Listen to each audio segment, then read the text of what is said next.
Tragedy in the skies as a UPS plane from Louisville crashed in Birmingham, Alabama, killing 2 crew members. The crash happened in a field near the Birmingham airport just after 6 o'clock this morning.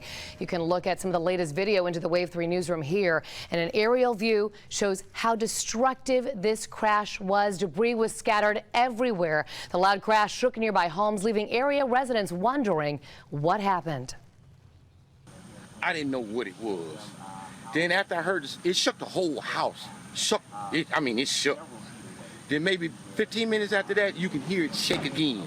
I thought it was the Army just doing some type of drill, but then it's just like too much fire. It's out of control.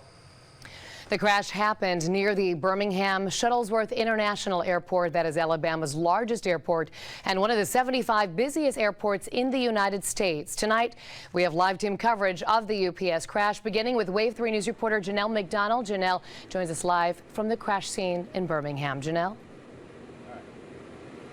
Hi, Shannon. You can see the crash scene over my shoulder here, and then on the road behind me there, you've seen people driving by and looking all day long, just wanting to take pictures. Now, where we've shown you over here, you can see back there the trees. That is where the plane actually clipped some trees back there before landing in the field just behind me.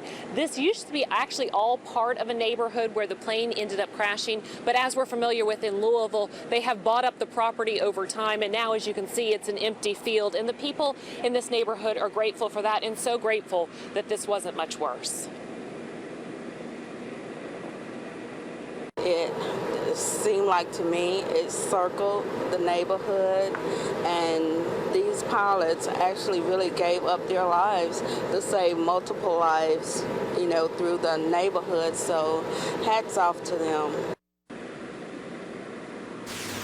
Now, I actually spoke with one gentleman who had debris in his yard, and he in fact said there was a lot of it, although no large pieces, but lots of little pieces all over his yard. He said, as you heard in that he also heard the crash, but he actually didn't go outside because he, like many people in this neighborhood, thought maybe it was just the rock quarry that's down at the bottom of the hill doing something else, and they were actually alerted by phone calls from family and friends asking if they were okay.